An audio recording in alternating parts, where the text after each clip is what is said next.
Hola, ¿qué tal? Buenas tardes, ¿cómo andan? Mi nombre es Leonel Pale, soy el responsable comercial para Buenos Aires y Mendoza para AgroCube. Les quiero dar la bienvenida, agradecerles a todos por haberse inscrito en esta charla. Vamos a estar presentando nuestra línea en el cultivo de papa, así que muy agradecido de todos los que están participando. Les voy a contar un poquito cómo es la metodología de la reunión, vamos a repasar brevemente la agenda y después les voy a pasar con los correspondientes responsables de cada presentación. Vamos a iniciar con la presentación de la empresa, del equipo y de la visión y misión de AgroCube en Latinoamérica. Esto lo va a estar comentando Atilio Orihuela, que es nuestro gerente comercial. Luego Jorge Diz, nuestro gerente técnico de desarrollo para Latinoamérica, le va a estar presentando la línea y todo el trabajo que venimos haciendo en el cultivo de papa en los distintos países. Y va a estar finalizando Daniel Caldiz de AgroSudameris. Él les va a estar comentando sobre fisiología en el cultivo de papa e intensificación sustentable en este cultivo. Bueno, la idea es ir finalizando con una serie de preguntas y respuestas. Les cuento, a la derecha del menú, ahí ustedes pueden ir haciendo las preguntas que les parezca. La idea es que nosotros las vamos a ir administrando y contestando al final de la reunión. Bueno, más que nada, agradecerles a todos los que vinieron trabajando estos años con los ensayos y demás. Venimos trabajando fuertemente con una red de ensayos, tanto en Argentina, en Brasil como en Chile. Agradecerle también a los distribuidores, más que nada acá de Argentina, que nos ayudaron con la convocatoria. En Perú también estuvieron trabajando fuertemente y en Chile. A Guillermo Viñas en Tandil, a Martín Colantuono en la zona de Balcarce y a Darío Amaya en Mar del Plata. Agradecerles y bueno, esperemos que les interese la charla, que la disfruten y a disposición para lo que lo podamos ayudar. Entonces los dejo con Atilio y estamos en contacto. Muchas gracias.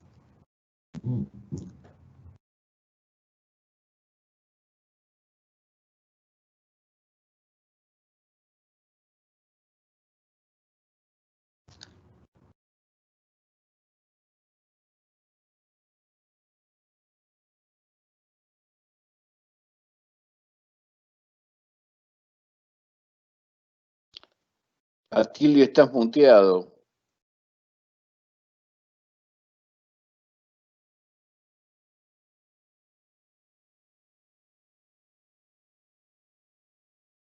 Ahí, Atilio. Hola, hola, ¿me escuchan? Ahí está, ahí te escuchamos bien. Gracias. Gracias, disculpen. ¿Ahí ven bien? ¿Se ve bien? ¿Sí? Perfecto, Atilio, ahí se ve bien. Bueno, muchas gracias, disculpen. Bueno, buenas tardes a todos, muchas gracias por participar y el tiempo en esta nueva reunión de AgroCube. Agradecer a todos los que están colaborando con nosotros de alguna u otra manera en términos comerciales, de desarrollo y de introducción de la marca y de los productos de AgroCube en toda Latinoamérica o los países más importantes, así como puntualmente hoy en el cultivo de papa. Un poco les quiero contar quiénes somos en AgroCube, cómo estamos representados en Latinoamérica. Voy a empezar por Argentina, que es nuestra base. Ahí el equipo consta de 7 personas. Está Jorge Diz como director de desarrollo y research para toda Latinoamérica. Leonel Pale, quien presentó el webinar. Ana Aguilar, en todo lo que es regulatorio y soporte en términos de marketing también. Ignacio Alietti, todo lo que es logística y seguimiento de cuentas. Silvana Sago, que es nuestra representante de venta en NEA, y bueno, y Juan Manuel Agüero, que se incorporaba hace poco en todo lo que es desarrollo de la zona núcleo, en lo que es cultivos extensivos, así como Lorenzo Bataglia, que es el CEO de la compañía y representante de AgroCube para Silvatín, que pues, ahora está en Italia, pero generalmente está en Argentina, tiene base en Argentina. En Italia tenemos todo el soporte desde el research con Andrea Benzo. En Brasil tenemos la base del equipo de desarrollo con André Silva y Guilherme, que es su soporte en términos de lo que es toda la parte de screening y desarrollo duro de productos para toda Latinoamérica. Perú, gerente comercial es Emilio Valle, está Linnea García como representante técnico comercial, y yo que tengo base en Perú como responsable comercial para Latinoamérica y de marketing. Eso es un poco el equipo de AgroCube en Latinoamérica y cómo estamos representados o distribuidos.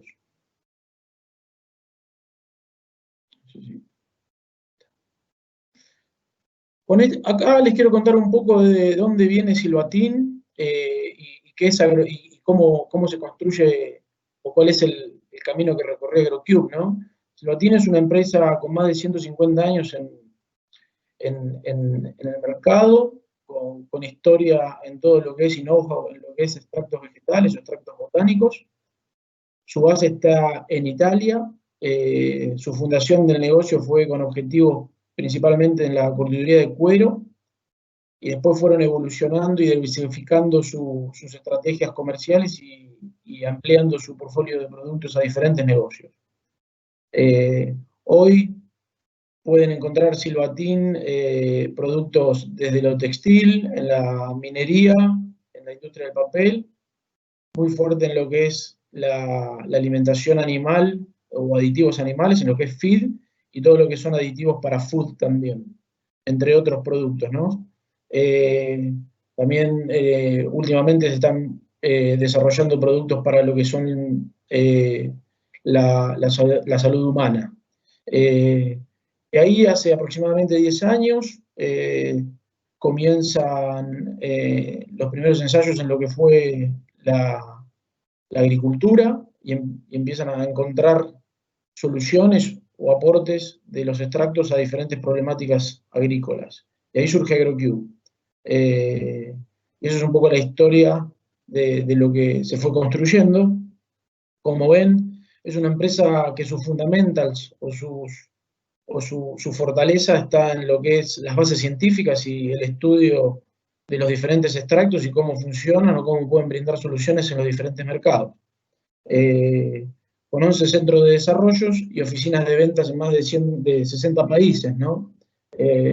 Eso también habla de la interacción y del enriquecimiento de intercambios con diferentes problemáticas en lo que es el globo y las soluciones que se pueden traer o enriquecer cuando se buscan objetivos concretos en cada país. Aproximadamente está compuesta por 837 empleados, 850, y el revenue o los ingresos estimados anuales rondan los 150 millones de euros. Vamos un poco ya directamente a lo que es AgroCube, y no quiero quitar el tiempo a la parte técnica, pero es importante entender la visión y la misión y los valores, ¿no?, de la compañía que se está construyendo, o que se viene construyendo hace unos años, y la realidad que es clave que AgroCube está iniciando los pasos en un camino bien desafiante, que es buscar herramientas y complementar todo lo que es la parte de extractos botánicos y vinculada a soluciones y problemáticas agropecuarias. Esto obviamente que está de la mano de disminuir la huella de carbono, contribuir con generar menor impacto ambiental, y obviamente todo lo que es la sustentabilidad del ambiente, ¿no? Pero tampoco la misión nuestra es decir, bueno, todo lo que hay está mal y tiene que cambiar todo, sino que también tenemos esa facilidad o esa flexibilidad desde el punto de vista intelectual y profesional de los que trabajamos en AgroCube, de juntarnos y acomodar de las herramientas que hoy tiene disponible cada sector agropecuario, cada cultivo en cada región, cómo se complementa nuestro portfolio y cómo podemos complementar nuestro aporte desde el punto de vista del desarrollo y del conocimiento del producto. Entonces, ahí tenemos dos grandes ramas, ¿no? Que una es la agricultura dura, que es manejos de estrés, problemas sanitarios y mejoras de condiciones de suelo. Ahora voy a meterme bien en detalle en lo que es el portfolio, los productos que estamos teniendo. Y después está todo el manejo ambiental de lo que es el aporte de estos productos a la biota, ¿no? Que eso también es un punto que no lo queremos dejar, lo queremos explorar y va a ser parte de nuestra estrategia. Un poco para contarles actualmente dónde estamos parados y dónde estamos trabajando fuertemente. Nosotros, obviamente que trabajamos si segmentamos los productos por usos, que es lo más común y lo más simple para explicar y entender todos el mismo lenguaje, que es el uso al suelo de los productos, el uso foliar y el uso como un tratamiento de semilla, como un terápico. Ahí tenemos hoy los tres segmentos, ¿no? Hoy tenemos Zurich, que ahora Jorge va a explicar bien su funcionamiento y es el producto que quizá más venimos trabajando en lo que es los cultivos más intensivos. Venimos trabajando el segmento de bionematicidas, el segmento de bioestimulación. Hoy, en los últimos 2 años, venimos metiéndonos mucho en efectos biofungicidas. Obviamente que Zurich es como el producto madre, ¿no? De ahí nosotros, como les contaba, a través de un research o una investigación dura de diferentes combinaciones de diferentes extractos provenientes de diferentes especies botánicas, vamos generando combinaciones y concentraciones y formulaciones adecuadas a cada segmento. Entonces, obviamente que después viene la validez a campo, la validez de la efectividad o la solución que podemos dar, y en eso es el foco de esta charla, explicarles dónde estamos parados y para dónde vamos en el cultivo de papa. Por el lado de lo que es el uso foliar, nosotros también tenemos hoy 2 productos que ya están comercialmente en el mercado, que son el producto PERM, más orientado a lo que es la bioestimulación de manejo de estrés, abióticos, y lo que es biofungicida, o el segmento de biofungicida, estamos en el proceso de registro y la parte toda regulatoria, pero entendemos que es un producto que está teniendo muchas virtudes y buenos resultados en lo que es toda la patologías tanto de hongos o fúngicas como de bacterias. Entonces, la realidad que ahí hay un mundo por descubrir, estamos trabajando fuertemente en ensayos, estamos ya iniciado todo el proceso regulatorio, por lo que también vamos a contarles un poco de este producto. Y después hay un producto que es tratamiento de semilla, que está comercial en Argentina, que es un bioestimulante, y estamos lanzando un producto el año que viene para el segmento de bionematicidas en Brasil, para tratamiento de semillas, también en cultivos extensivos. Un poco el foco de los cultivos, nosotros tenemos un amplio espectro, estamos trabajando tanto con cultivos intensivos como cultivos extensivos, para hacer una gran separación, lo que es fruticultura y lo que es horticultura, y cultivos extensivos en lo que son cereales, pero también estamos con lo que es soja, maíz, girasol y demás cultivos. Entonces, nosotros a medida que vamos a ir avanzando en el portfolio y la segmentación, van a ir encontrando nuevos lanzamientos, sobre todo el año que viene vamos a estar lanzando productos nuevos. Como les decía, tenemos el core de extractos y de ahí vamos a ir posicionándolos de acuerdo a la problemática, la validación a campo en cada cultivo y posicionamiento. Un poco para contarles cómo es la dinámica de trabajo de AgroQ y lo que realmente es lo que nos da la fortaleza para poder avanzar en los diferentes mercados, es un apalancamiento en lo que es base de desarrollo de screening y research en Brasil.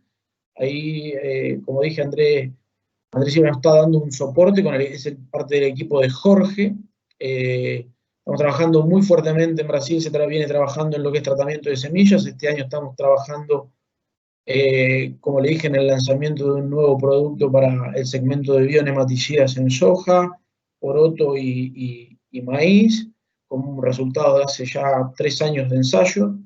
Trabajamos en calidad de semilla, los productos del segmento de bioestimulación estamos teniendo muy buenos resultados en lo que es calidad de semilla, hablando de vigor y poder germinativo, ¿no? Y después el tema papa, hoy vamos a explorar, Jorge va a explicar un poco toda la red de ensayo que tuvimos, pero creo que Argentina, Brasil y Chile tienen un fundamento muy fuerte de lo que se viene trabajando el producto, hace 2 años aproximadamente. Trabajamos en diferentes tipos de cultivo, trabajamos en papa semilla, trabajamos en diferentes tipos de aplicaciones, que eso nos va redondeando un poco el conocimiento de los productos, la solución que le podemos brindar al agricultor o a la industria, y de ahí es un poco lo que estamos tratando de transmitir. Se trabajó muy fuerte en el cultivo de tomate, tanto tomate fresco como tomate industrial. Tenemos un trabajo sólido en todo lo que es la industria acá con Agrosi en Chile, validando dosis, validando soluciones y formas de aplicación. Este año ya va a estar comercial el producto. Y también en Argentina, Perú, Brasil y Chile, todo lo que es tomate fresco, lo que es uso al suelo y uso foliar, también validado, ¿no? Tenemos diferentes posicionamientos con diferentes dosis, diferentes recomendaciones para las presiones tanto de estrés abiótico como estrés biótico y ante la presión de enfermedades, tanto de suelos como aéreas. Otro de los cultivos que tenemos mucha experiencia y venimos trabajando fuertemente es vid. En vid, lo que es Perú, venimos trabajando lo que es la zona del norte de Perú, Piura, Chiclayo, toda la zona de nematodes en vid, como así también toda la parte de bioestimulación en Chile. Este año vamos a estar validando con los asesores más importantes de vid ensayos, macroensayos en Chile, pero ya con el producto en una campaña, en un estado ya comercial. La región de Cuyo también venimos trabajando fuertemente en todo lo que es fruticultura, así como papa y lo que es horticultura. Y en cultivos extensivos, como les dije, se está incorporando Juan Manuel, que va a darle una nueva dinámica a todo lo que es la zona pampeana, la zona núcleo, en todo lo que es tratamiento de semilla y algo también en foliares, como bioestimulantes puntualmente, pero la realidad es que estamos muy comprometidos en aportar y crecer en ese mercado también. Bioestimulación en Argentina, tratamiento de semilla, y lanzando productos en Brasil y Bolivia como nematicida y bioestimulante también.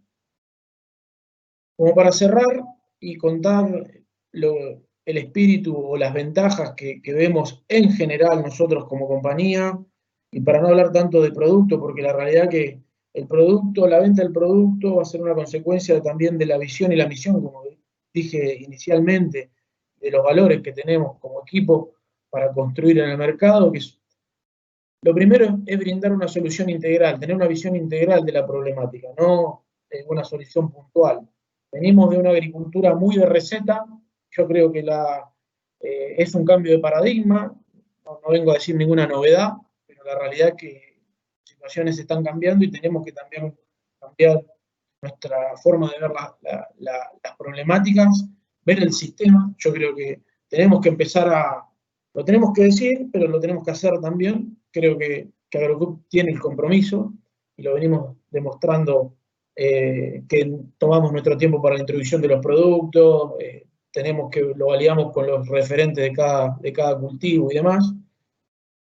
Tenemos un compromiso o queremos brindar una herramienta al manejo de resistencia. Hoy sabemos que el manejo de resistencia también se habla un montón, pero la realidad de qué realmente estamos aportando como compañía, como actores en la agricultura a esta problemática, y estos productos y nuestro manejo viene a dar una herramienta más a esto.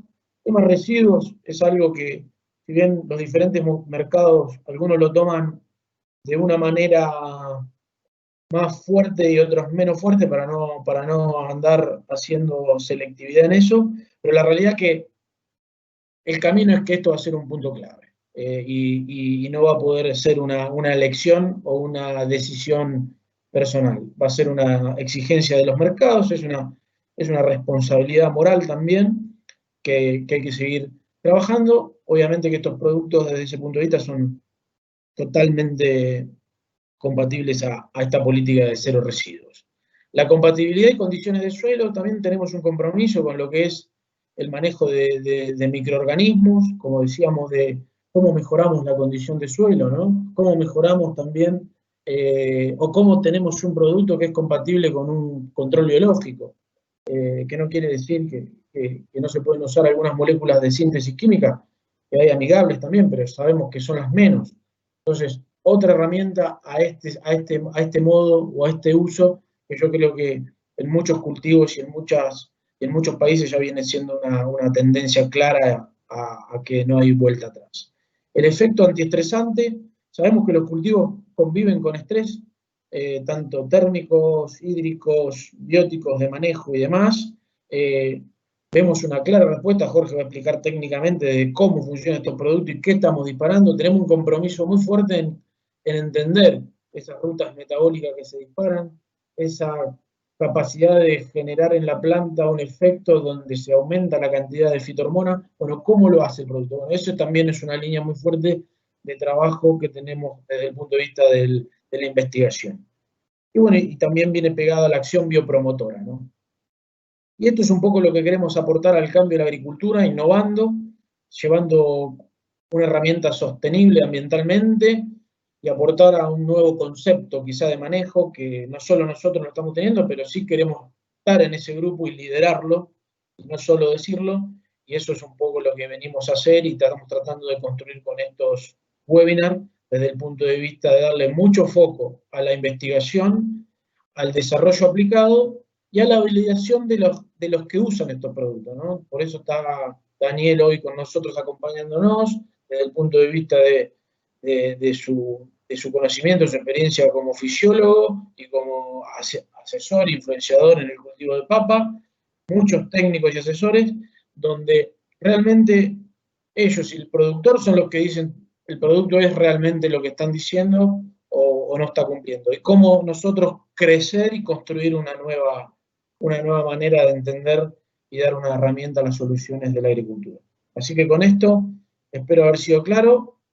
Cualquier pregunta que quede, la vamos a ver al final, así que ya voy a dar el pase a Jorge. Muchas gracias y lo doy el pase a Jorge. Buenas tardes. Vamos a ver si podemos presentar.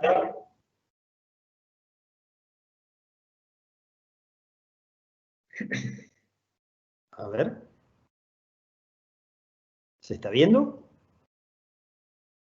No. Vamos.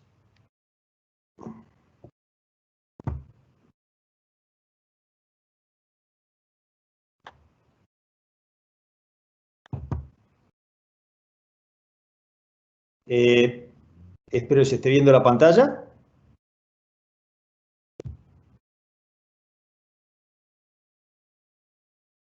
Hola.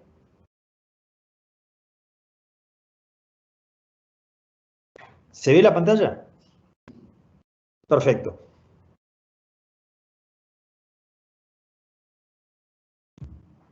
Bien. Les voy a presentar la línea de polifenoles que estamos desarrollando. Como bien dijo Atilio, es un producto que desarrollamos en base a extractos de árboles. Aquí lo que es importante es que los conceptos que tenemos que manejar difieren un poco de los que se venían manejando habitualmente para el manejo de plagas. Y eso tenemos que asociarlo con qué es lo que sucede en la naturaleza y qué es lo que sucede en los cultivos.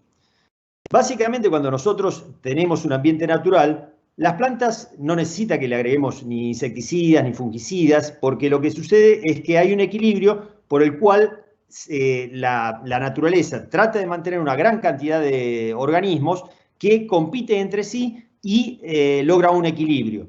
Y en general el objetivo apunta a la supervivencia, a la diversidad de la supervivencia, es decir, que sean cuales sean las condiciones, la naturaleza trata de mantener a la vida. Cuando nosotros cultivamos o producimos, en realidad a lo que apuntamos es a tener una gran cantidad de una sola materia, ya sea hidratos de carbono, proteínas o lípidos, apuntando a la alimentación, a la fibra o al consumo animal. ¿No se ve nada? Ah. Perdón, ahora creo que estamos mejor. Les decía, lo que apuntamos es a lograr principalmente mucho de una misma materia, hidrato de carbono, proteínas o lípidos. Y lo que apuntamos es a productividad y a tener un cultivo homogéneo, que sea lo más parejo posible. Para eso, lo que hacemos es usar insumos externos. ¿Por qué? Porque cuando hay mucho de un mismo material, lo que hacemos es favorecer el desarrollo de plagas o patógenos que se pueden establecer en ese ambiente favorable que le creamos. Entonces, normalmente lo que hacemos en los cultivos es manejar las plagas o los patógenos con una pulverización. Tomamos otros elementos como es algunos tipos de manejo de ambiente, se hacen rotaciones, se hacen cultivos de cobertura, se trabaja a veces con residuo, se puede hacer, digamos, agregado de materia orgánica. Hay varias herramientas que se utilizan en el ambiente. Hay otros que tienen que ver con la genética, con materiales tolerantes o resistentes a enfermedades, pero básicamente llegamos a un punto donde apuntamos a pulverizar para eliminar un problema. En la naturaleza, como les decía antes, actúan dos factores. Por un lado, las plantas tienen sus propias defensas y esas mismas defensas, al incorporarse en el suelo, son descompuestas por bacterias que crean un ambiente que también es favorable para las plantas y también las defienden de los patógenos.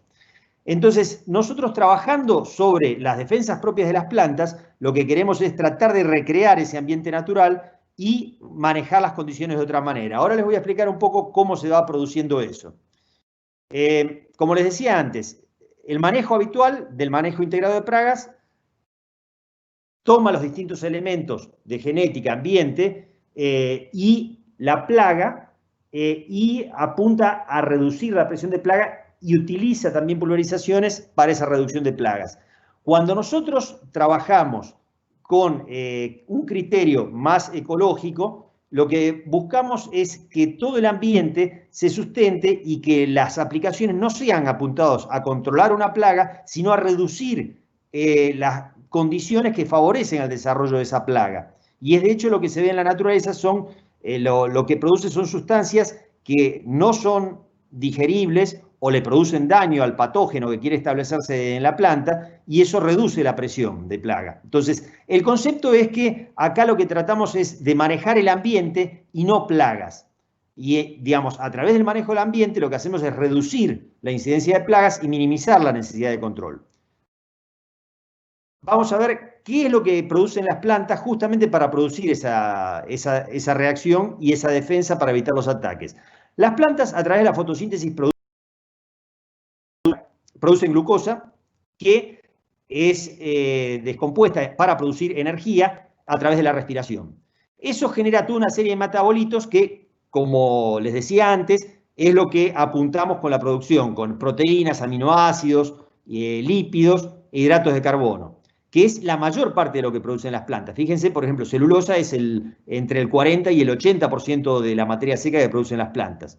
Pero las mismas plantas, a través de esos procesos, producen toda una serie de productos que son metabolitos secundarios, de los cuales el que trabajamos nosotros son principalmente los polifenoles, que son más de 10.000 sustancias, entre las cuales se encuentra la lignina, que es la segunda sustancia más abundante en la naturaleza, que representa entre un 15 y un 25% de la materia seca presente en las plantas. Después hay otros productos que se usan hoy justamente para, digamos, con origen botánico para controlar distintas plagas, como los alcaloides, que hay más de 12.000, glucósidos cianogenéticos, glucosinolatos, las saponinas, que hay más de 1.100, entre ellos es muy conocida el NEEM, el quillay o la quillaja, los terpenos, como lo que es el extracto de ajo o el limoneno, que son más de 1.800.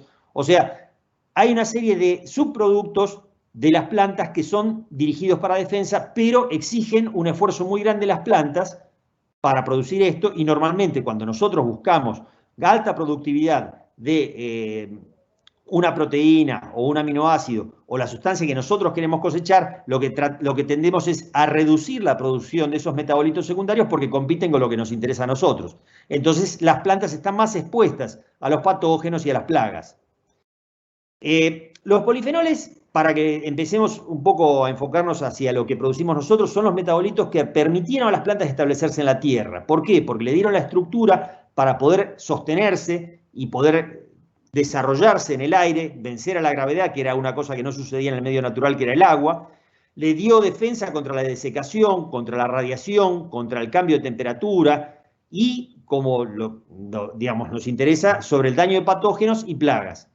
Esto era crítico en las primeras etapas donde se establecieron las plantas en la tierra con alta concentración de dióxido de carbono, temperaturas que llegaban a 60 grados, y por eso la formación en ese momento de polifenoles era muy altos, y hoy el resto de todo ese desarrollo formó el carbón. De hecho, el carbón es el procesamiento que se dio en la tierra de polifenoles que se produjeron hace millones de años.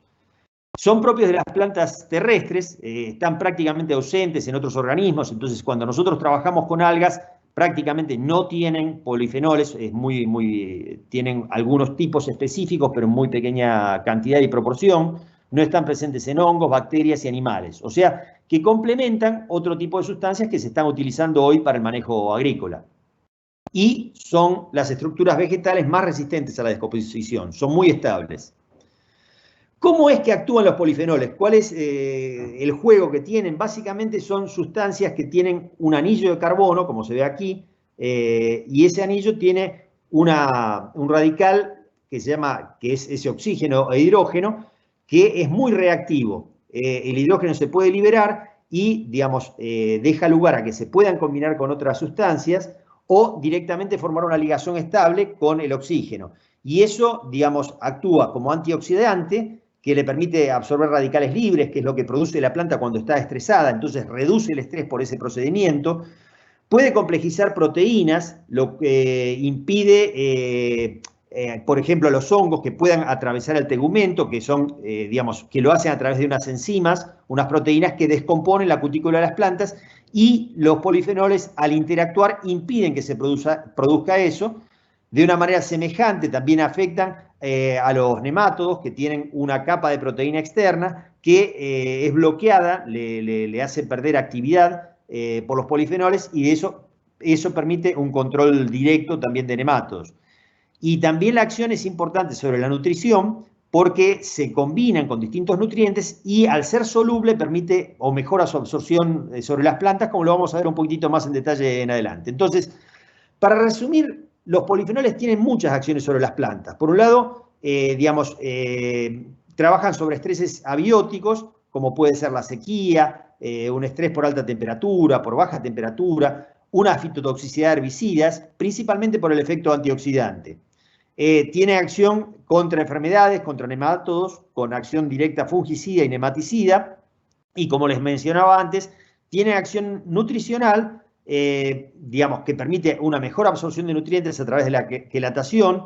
También permite una mejor absorción porque la acción bioestimulante que tiene le permite un mejor desarrollo de raíces, y, como había mencionado Atilio al principio, se combina muy bien con la microflora, y eso hace que también favorezca, por un lado, la nutrición a través de la degradación que hace de sustancias las bacterias, y también hace competencia contra sustancias patógenas de la raíz. Entonces, los beneficios que podemos obtener con el uso de polifenoles pasan por recuperarse de situaciones de estrés, por una mayor sanidad en general, mayor aprovechamiento de nutrientes, mayor estabilidad de producción, justamente al controlar factores que pueden afectarla. Normalmente se ve una mayor producción y mayor calidad. Vamos ahora a entrar un poco en los principales productos que nosotros hemos desarrollado para la línea de papa. Uno de ellos, que también lo mencionó Atilio, es Zurich, que es para aplicación al surco o, digamos, al suelo por varios métodos. Básicamente para papa lo que trabajamos es al surco, para control de nemátodos, para control de enfermedades y acción antiestrés. Lo vamos a ver esto con bastante detalle. Después los otros dos productos que lo tenemos ya bastante ajustado, o bien ajustado diría para tomate, lo estamos ajustando para papa, les voy a pasar algo de información, y tienen acción, son los dos de aplicación foliar. El BERM básicamente para aumentar productividad, para aumentar la cantidad de materia seca y la uniformidad del cultivo, y el Basel es un producto que está más enfocado para control de enfermedades y como bactericida. Como mencionó Atilio también, el desarrollo de los productos lo iniciamos en Brasil. En Brasil se hace un trabajo de screening donde se van seleccionando los distintos extractos que tenemos, vamos viendo la eficacia para distintos usos, como nematicida, como bioestimulante, a través del trabajo en laboratorio, a través de un trabajo de validación en invernáculo, y cuando ya tenemos una sustancia que vemos que en invernáculo nos brinda una buena respuesta, salimos a hacer los ensayos de campo para ajustarla. Hay muchos cultivos para ajustar, por eso, digamos, es muy importante el trabajo que vamos haciendo en los países. El primer producto del cual voy a hablar es Zurich, que como les mencionaba, tiene un efecto de mayor crecimiento en raíz, permite un mejor aprovechamiento de nutrientes, permite un control de enfermedades y también tiene acción sobre nemátodos. Vamos a ver un poquitito en más detalle cómo es que actúa el producto. Este es un trabajo que se hizo sobre vid en Perú, que lo que estudió es la formación de raicillas de menos de 2 milímetros de extensión en distintas capas de suelo. Lo que ven en azul son 20 centímetros de profundidad, 40, digamos, el rojo es entre 20 y 40 centímetros y el amarillo es entre 40 y 60 centímetros.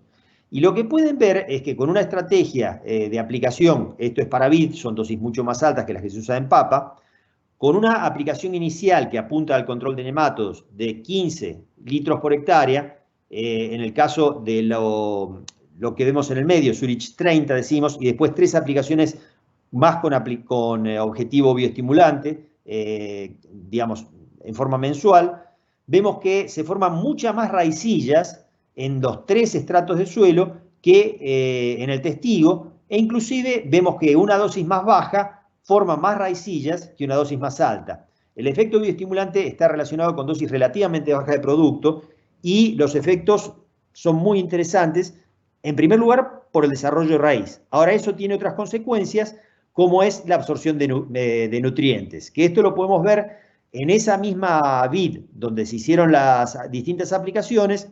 Lo que se vio es la absorción de macro, meso y micronutrientes en hojas. Se hizo análisis de hoja y lo que pueden ver, lo que en este caso está en rojo, es la aplicación de 30 litros en total, es decir, la dosis más baja, y vean cómo aumenta la cantidad de fósforo, de calcio, de magnesio, de boro, de hierro y de manganeso que es absorbido por la planta, lo cual está asociado con un mayor desarrollo de raíz y también una facilitación de la absorción de los nutrientes, como les mencionaba antes, que es una característica que tienen los polifenoles.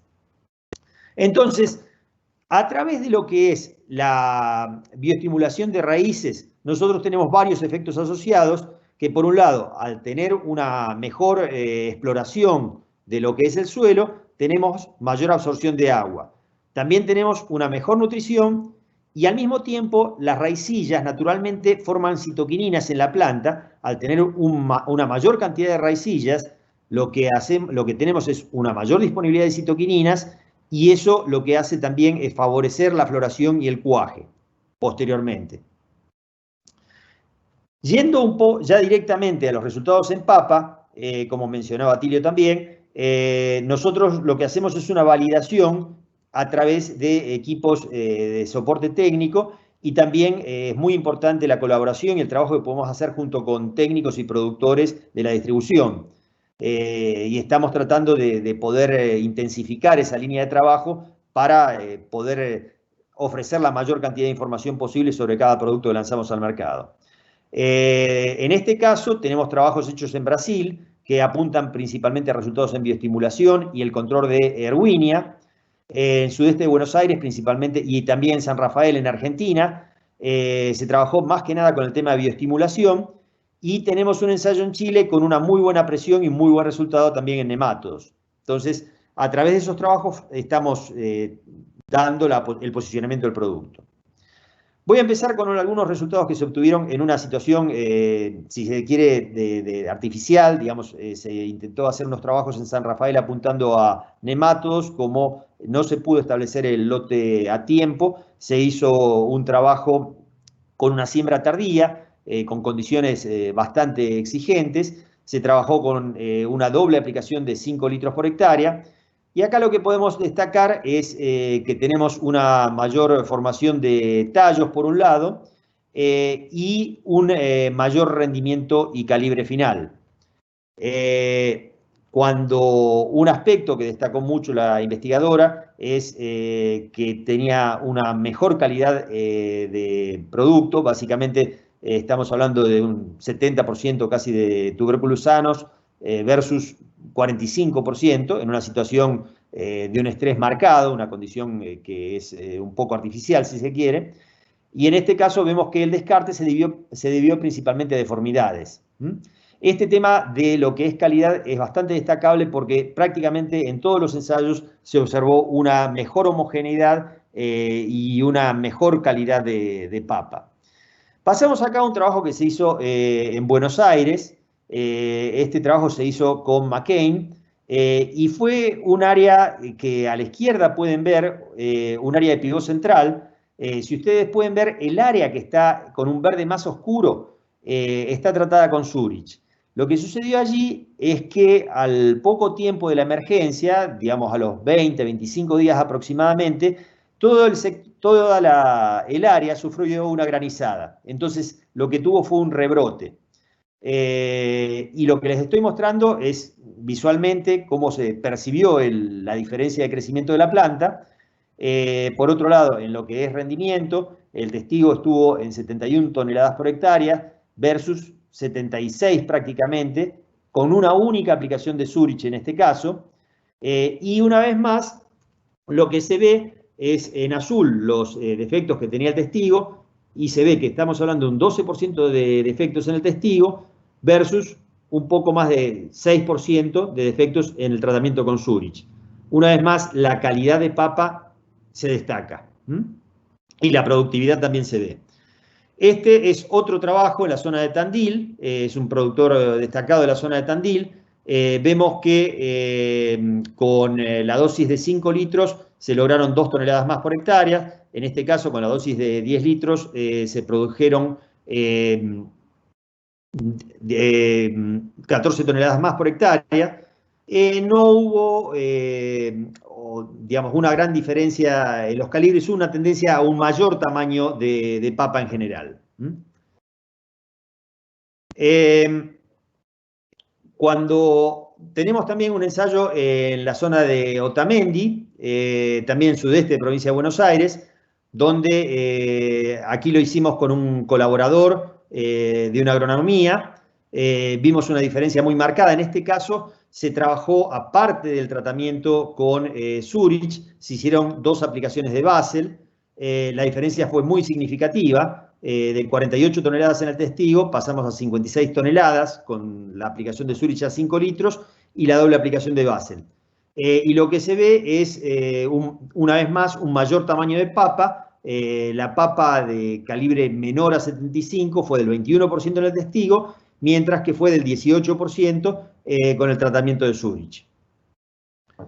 Pasamos ahora a Brasil para ver estos efectos bioestimulantes. Lo que muestro en las fotos es, por un lado, el mayor desarrollo de raíces que se puede ver con distintas dosis de Zurich. Vemos el testigo del productor a la extrema izquierda. Después, en orden, tenemos 5 litros, 10 litros y 20 litros de Zurich. Y vemos cómo se expresa un mayor desarrollo radicular. Eso también se puede percibir en la emergencia inicial. Y cuando vamos sobre el final del cultivo, se puede ver una diferencia muy marcada entre la supervivencia del área foliar del tratamiento con Zurich versus el manejo del productor, que es lo que se ve a la izquierda. Y en esos lotes, lo que hemos visto que con la dosis de 5 litros por hectárea de Zurich, tuvimos un 5 o casi un 6% de aumento de rendimiento, que con la dosis de 10 litros por hectárea aumentó a 9% la diferencia con respecto al manejo habitual del productor. Entonces, ¿qué es lo que vimos en general? Por un lado, lo que vemos es una anticipación de la emergencia. A la izquierda podemos ver una imagen, esta está sacada en Chimave, en la zona de Otamendi, Mar del Plata, donde el testigo todavía no había emergido. La aplicación de Zurich a 5 litros ya tenía varias plantas emergidas. Sobre la misma área se ve cuál es el crecimiento de las plantas que se extrajeron con la dosis de 5 litros de Zurich versus un testigo, y a la derecha un enraizante que es habitualmente usado en la zona, y vemos que el efecto es muy inferior a lo que se ve con Zurich. Lo que vemos abajo es un lote en Brasil, en Castro, donde vemos que hubo una diferencia muy marcada en emergencia entre el tratamiento de Zurich, en este caso 10 litros, versus el testigo. Para resumir los efectos bioestimulantes, trabajando con la dosis de 5 litros de Zurich, nosotros vemos una mayor formación de raíces, vemos una emergencia más temprana, una mejor recuperación de situaciones de estrés, como es la granizada que hemos visto. A la izquierda pueden ver una tabla donde tenemos los aumentos de rendimiento que obtuvimos con la dosis de 5 litros. Vemos que los aumentos de rendimiento en todos los casos fueron superiores a 2 toneladas, un promedio de 3,8 toneladas sobre todas las áreas, y un porcentaje de aumento de rendimiento que estuvo siempre por encima del 2%, con, bueno, la situación de Otamendi con una diferencia muy marcada, pero ahí recordemos que tuvimos 2 aplicaciones foliares de Basel. Pero vemos que fue consistente la diferencia que vimos. Y otra cosa que les vuelvo a mencionar es, por un lado, una tendencia a un calibre un poco mayor en la generalidad de los casos, y lo que fue destacado por todos los ensayistas es que se veía un menor porcentaje de tubérculos descartados, ya sea por deformidad o por enfermedad o por otros motivos. Vamos ahora a ver los resultados que obtuvimos para control de enfermedades. Este fue un ensayo en Brasil, donde se trabajó con varias dosis de Zurich. Se trabajó con 2 litros y medio, 5 litros, 10 litros de Zurich, y el problema que se presentó en este lote fue Erwinia. Lo que podemos ver es que con la dosis de 2, digamos, hubo un ataque muy marcado. El manejo del productor tenía más de 30% de plantas afectadas. Con 2,5 litros de Zurich redujimos un 23% la incidencia de enfermedad, y ya con 5 litros tuvimos una respuesta muy significativa con 63% de control de enfermedad, que subió a 68% con la dosis de 10 litros. Cuando vamos a rendimiento, lo que podemos ver es que se mostró una diferencia de 5% de aumento de rendimiento con 2 litros y medio, y subió a un 13% el rendimiento con Zurich a 5 litros por hectárea. No hubo una gran diferencia subiéndolo a 10 litros por hectárea. Otra acción que tiene Zurich es sobre el control de nemátodos. El producto actúa directamente sobre nemátodos. Este es un trabajo que se hizo en Perú por el doctor César Murguía, que evaluó en agua, digamos, en agua pura y en agua con distintas concentraciones de Zurich, la supervivencia de los nemátodos. Y lo que podemos ver que ya con una dosis tan pequeña como 6 centímetros cúbicos por litro de agua, estamos controlando el 95% de los huevos. Es un producto muy eficiente para el control de huevos de nemátodos, y vemos que también es muy eficiente para el control de J2, de juveniles de nemátodos, si bien la dosis que tenemos que trabajar o la concentración con la que hay que manejarse para obtener controles semejantes a lo que vemos en huevos es más alto. Con un 10 centímetros cúbicos por litro estamos obteniendo un 90% de control, el testigo químico en este caso tuvo un 100% de control, pero ese mismo testigo químico, cuando el Oxamil, cuando lo comparamos para control de huevos, tiene solo 70% de control. ¿Cuáles fueron los resultados que hemos visto a campo en el ensayo de Chile que les había mencionado inicialmente? Aquí se comparó con otros productos, en este caso químicos, como es Rugby, en el que vemos que el control de Pratilencus fue negativo, es decir, Pratilencus se multiplicó en lugar de ser controlado. Hubo un control razonable de Meloidogine de 75% y se ve que la población de saprófitos decreció, prácticamente no tuvo cambios importantes, un 11% de reducción. En el caso de Tervigo, el control fue bastante superior, con casi 90% de control de Meloidogine, 60% de control de Pratilencus y también poca afectación de los saprófitos, un 9% de reducción. Lo interesante cuando pasamos a Zurich es que podemos ver que hubo 96% de control de Meloidogine, 97% de control de Pratilencus, y la población de saprófitos, es decir, de nemátodos que pueden, digamos, controlar a otros nemátodos o alimentarse de bacterias, o tener otras funciones que son útiles e importantes para el ambiente, aumenta. O sea, hay una acción favorable sobre lo que es el suelo. Y lo que podemos ver en cuanto a productividad, Rugby, digamos, el testigo estuvo rindiendo 33 toneladas por hectárea.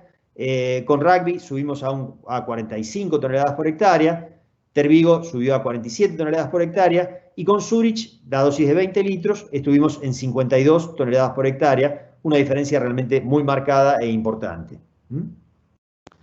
Entonces, para cerrar con Zurich, nosotros estamos desarrollando el producto, tenemos una base de datos ya interesante que nos muestran que aplicado al surco nosotros estamos logrando un muy buen control de bioestimulación, digamos, un muy buen control de enfermedades y un efecto de bioestimulación con la dosis de 5 litros por hectárea. Cuando la problemática es de nemátodos, tenemos que ir a dosis más altas que oscilan entre 10 y 20 litros por hectárea. ¿Cuál es el momento de aplicación? El momento imprescindible es plantación. De repente, cuando hay ataque de nemátodos es habitual el manejo de la porque, se puede hacer una segunda aplicación para tener ya un mejor control sobre en el momento de la tuberización. Ahí se puede, digamos, trabajar con una doble aplicación de 10 litros por hectárea. Si no, la alternativa es trabajar de acuerdo a la presión de nemátodos entre 10 y 20 litros por hectárea al momento de la plantación. Como algunas recomendaciones para el uso de los productos, hay que evitar aguas muy alcalinas. En caso de que sean alcalinas, tengan muchas sales disueltas, es conveniente corregirlas. En toda mezcla conviene diluir primero Zurich y después agregar los otros productos.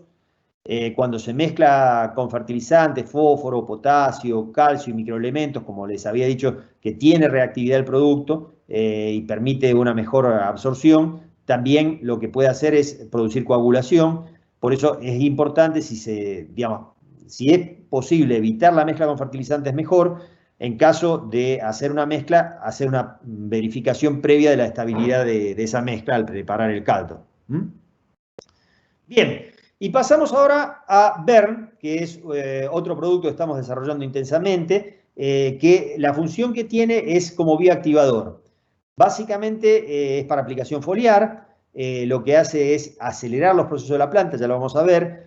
Los beneficios que estamos observando es una mayor formación o llenado de tubérculos, una mayor producción y un calibre homogéneo. ¿Cómo actúa el producto?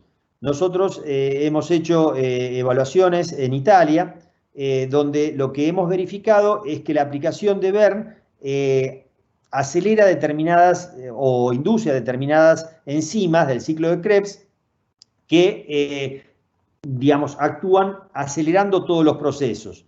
Entonces, básicamente lo que nosotros observamos es que la planta, digamos, al momento de la aplicación, acelera el proceso que está desarrollando. Y eso nos determina mucho o nos indica cuál puede ser el mejor momento de aplicación. En Brasil se hizo un trabajo bastante detallado. Acá tenemos un promedio de 2 ensayos. Uno está marcado en azul, otro está marcado en naranja.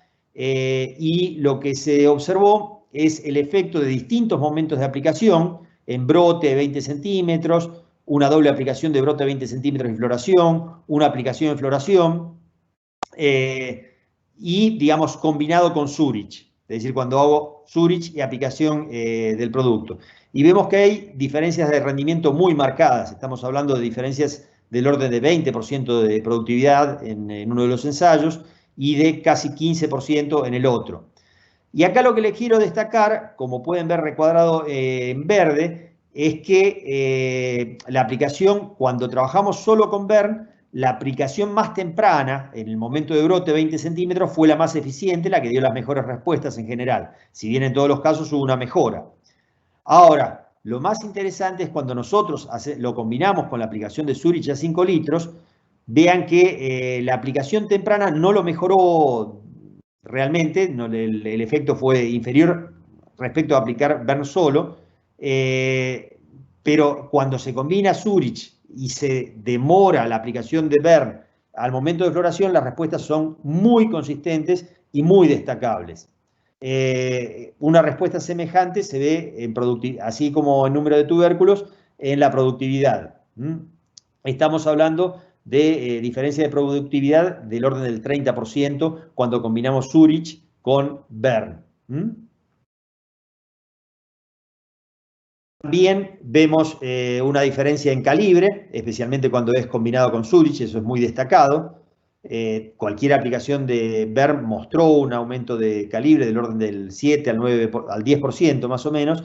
Cuando se combinó con Zurich, en todos los casos, estuvo entre un 9 y un 17%.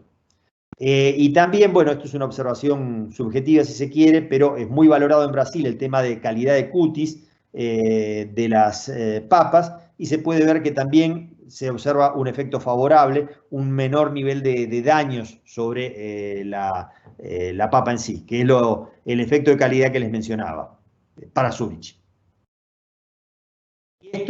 Estas son algunas fotos de lo que se observan. Vea la diferencia en tamaño. Lo que es la izquierda arriba es el testigo. A la derecha podemos ver una única aplicación de Bern a 1,5 litros por hectárea en el momento de floración. Y después lo que vemos abajo es la combinación de Zurich a 5 litros por hectárea y Bern a 1,5 litros por hectárea en floración. Pueden ver la diferencia en el diámetro de las papas. En Argentina se hizo algún trabajo donde lo que hemos observado es que aún con dosis más bajas de medio litro por hectárea, aplicados a 100% de emergencia o a 30 días pre-cosecha, se vieron resultados muy marcados de productividad. Digamos, la respuesta de aplicaciones dobles fue también interesante. Ahora, lo que podemos ver de estos ensayos, que son preliminares, es que la dosis de medio litro actuó también como la de 1,5 litros. Esto lo queremos intensificar. Este año vamos a hacer bastante trabajo como para dar un posicionamiento adecuado para lo que es la recomendación para Argentina. Entonces, para Brasil, nosotros hoy tenemos un posicionamiento que también igualmente lo vamos a revisar. El uso de Bern en papa es para aplicación foliar. Hemos visto que a 1,5 litros por hectárea en Brasil mostró mucha consistencia. Vamos a evaluar este año qué pasa con la dosis de medio litro por hectárea en base a esos datos preliminares que tenemos de los trabajos en Buenos Aires, en Balcarce. Y lo que vemos es que sin Zurich las aplicaciones tempranas en un brote de 20 centímetros responden mejor. Y cuando aplicamos junto con Zurich, es conveniente demorar un poco la aplicación hasta floración o inicio de tuberización. Como les decía antes, esta recomendación ya es consistente en Brasil. Vamos a ver el tema de dosis, cómo se puede ajustar. Y estamos en proceso de ajuste para todas las otras regiones productivas también. Lo que destacamos es que es muy interesante el efecto que hemos visto en complementación de Zurich con Bern. Basel es una línea que hemos tratado de trabajar este año en papa, pero no hemos tenido las condiciones favorables. Fue un año seco y no se expresaron las enfermedades como no hubiéramos necesitado para poder posicionar el producto. Basel es un producto que lo tenemos evaluado en otros cultivos, como tomate, como vid, para el control de enfermedades con muy buenos resultados. Hemos visto acción sobre alternaria, acción sobre plasmópara, que es muy parecido a Phytophthora en cuanto a su dinámica. Y bueno, les voy a compartir un poco la forma de acción y los resultados que hemos encontrado. En cuanto a forma de acción, como les mencioné al principio, lo que hace el producto es adherirse hacia digamos, con las proteínas de la cutícula e impide la comunicación en este caso es una zoospora, es decir, es el órgano que permite la diseminación, por ejemplo, del mildiu, de la Phytophthora, y prácticamente lo que podemos ver aquí es que en media hora, por un tema de tensión interna, la zoospora directamente estalla, por la conexión que establece los polifenoles, nuestros productos, con la cutícula de la zoospora. En el caso de otras especies, que puede ser, esto en realidad le estoy mostrando sobre el tema de brusones de arroz.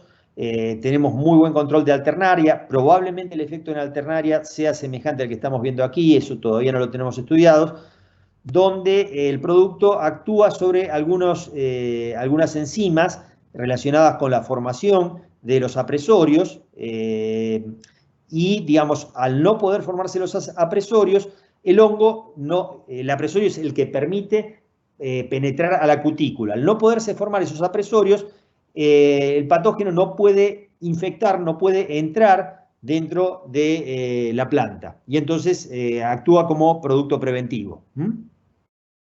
Acá lo que les quiero mostrar es un poco el screening que se hizo de productos. Esto es un trabajo in vitro y fíjense, el 221 es una línea de extractos, el 322 es otra línea de extractos. Se probaron sobre 4 distintas cepas. En este caso, digamos, lo que es un azul oscuro es Phytophthora capsicii. Después la que está en rojo es otra Phytophthora, que es Phytophthora drechsleri. Después en verde está Alternaria arborescens y en un color violeta tenemos Alternaria tenuissima. Lo que podemos ver aquí que seleccionamos como extracto superior el 221, si bien los dos funcionan, el 221 fue superior al 322. Y estos son trabajos de campo en tomate. En Brasil, una vez más, donde hay una presión importante de enfermedades, lo que podemos ver es que el testigo comercial tenía un 25% de severidad de Phytophthora, con Basel a concentración de 1,5%, redujimos esa presión a la mitad y, digamos, aumentando la dosis al 2%, la concentración al 2%, prácticamente no hubo diferencia. O sea, a partir de 1,5% de concentración, 1,5% de concentración, estamos viendo muy buen control de Phytophthora.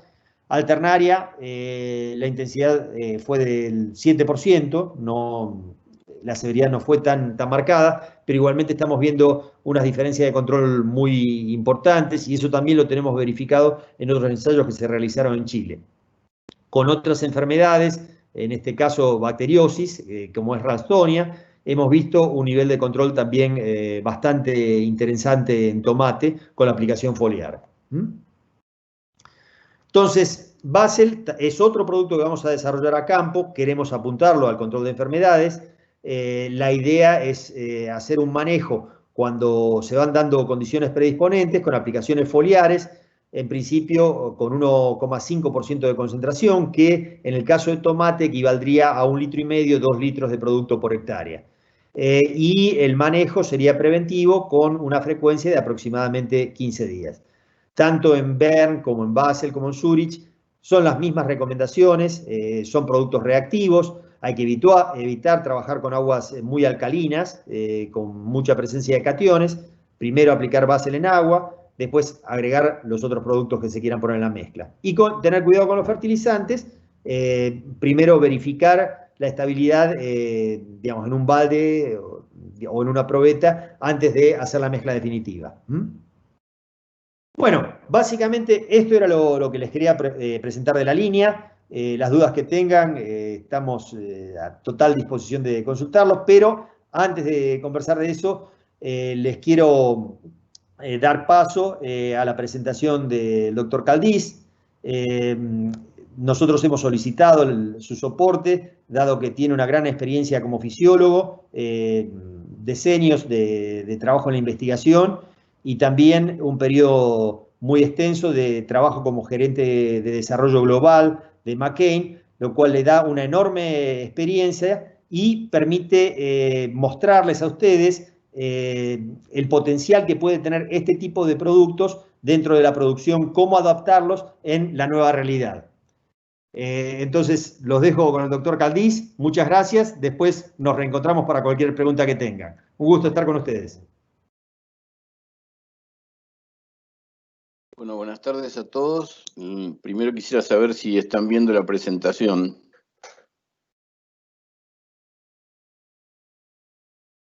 Sí. Perfecto, muchas gracias. Bueno, en primer lugar le quiero agradecer a AgroCube y a Jorge por invitarme a participar de estos trabajos que ellos han hecho. Y mi vínculo en realidad fue para analizar los ensayos que habían realizado en la campaña pasada, pero además de eso, cómo podía alguno de los productos de la línea, cómo los veía yo posicionarse en la producción de papa en el futuro, y por eso les voy a hablar algo de lo que es intensificación sostenible. Está claro que ya no podemos pensar solo en aumentar los rendimientos a base de mayor uso de insumos, sino que tenemos que hacerlo de una forma más racional. Y para esta tarde voy a hablarles algo en general sobre el cultivo de papa, su origen, distribución y cuál es la situación actual de producción. Y después ya sí voy a entrar en aspectos vinculados con la formación del rendimiento, vinculado directamente a lo que es el efecto del ambiente, de las variedades y el manejo. Y hablando de manejo, ¿cómo posicionaríamos algunos de los productos de AgroCube? Para todos es sabido que la papa es, o creo que para todos es sabido que la papa es originaria de América. Básicamente los dos centros principales de origen están en los Andes peruanos bolivianos y en el sur de Chile. Y fue en los Andes peruanos bolivianos donde fue cultivada por los incas y se sigue cultivando actualmente. Y ahí fue donde la descubrieron los españoles alrededor del 1535 cerca del lago Titicaca. Los españoles la llevaron a Europa, entró vía las Canarias, eso está muy bien documentado. Y después hubo una segunda introducción de las papas del sur de Chile alrededor de 1800.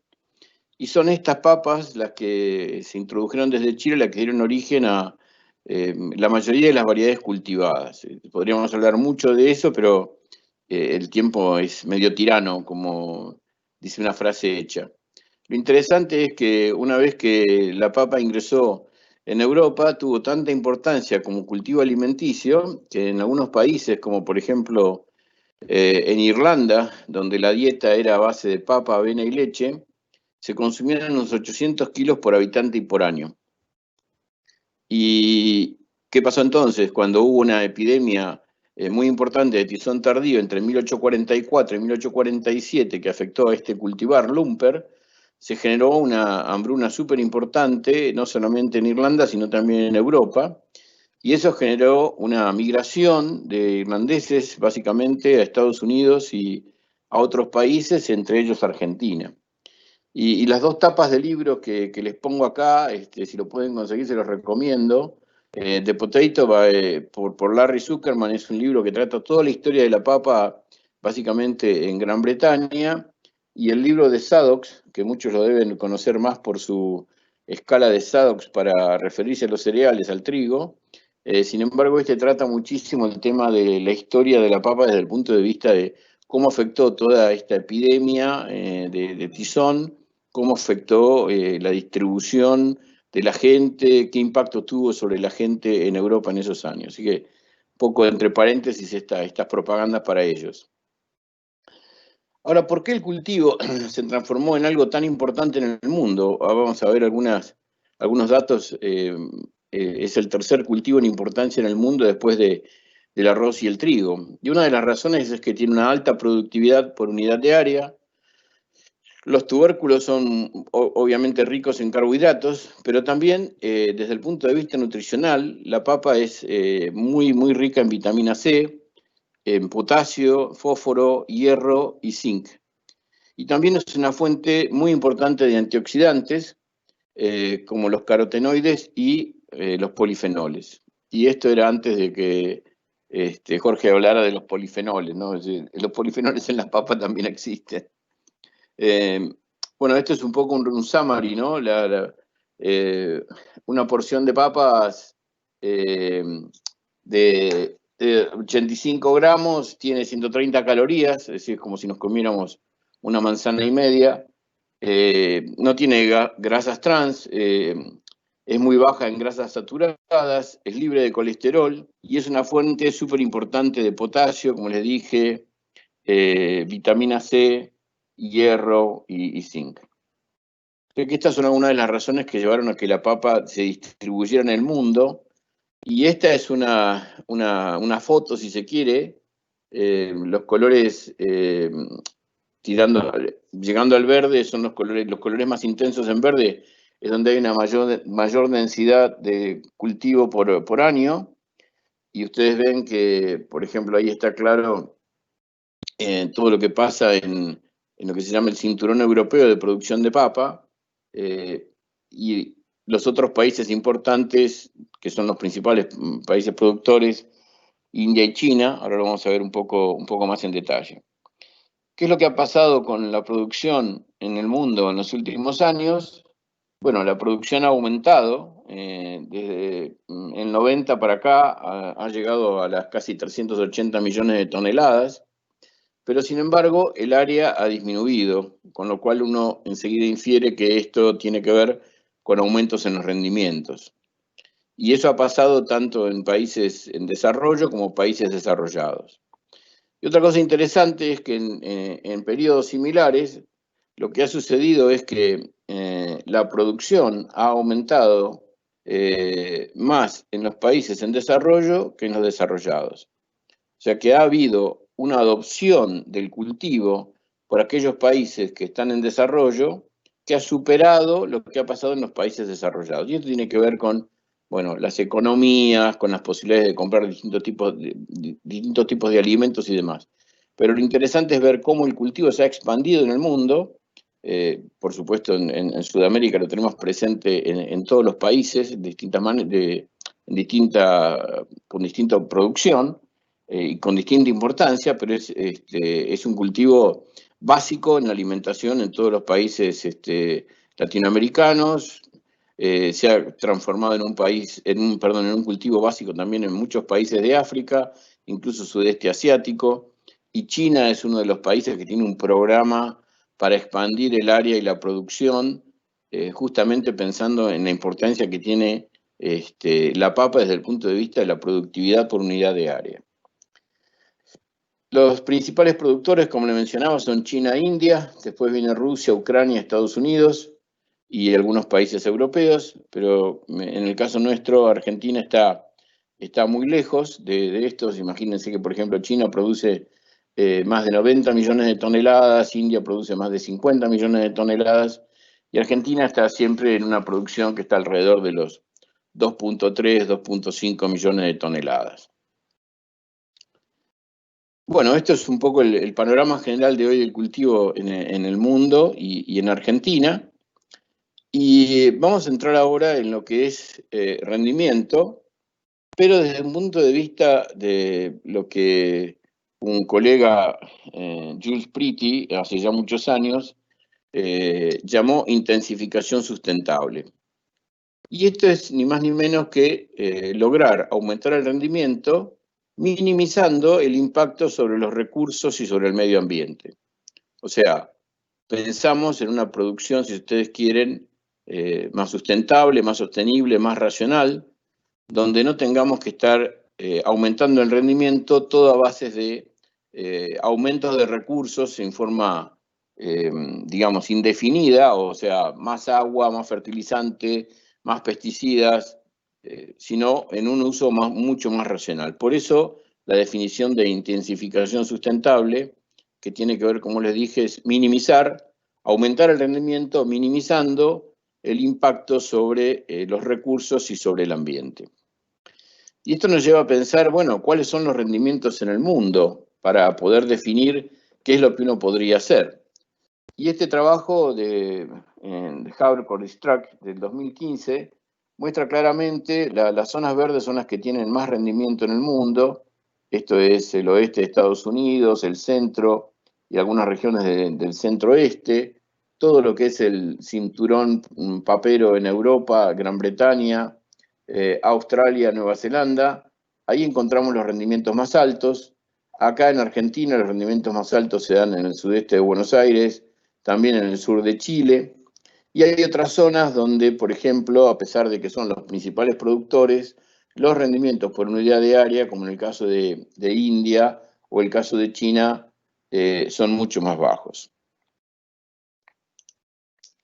Este es un ranking de los países productores en términos de rendimiento en el mundo. Como les decía, los rendimientos más altos en promedio están en Nueva Zelanda, Estados Unidos, los países de Europa.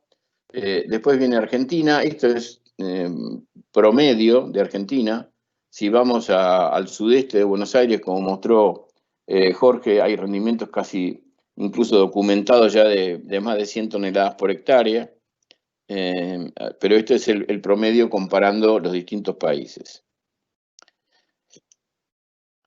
¿Y qué relación tiene esto entonces con la intensificación sostenible o sustentable?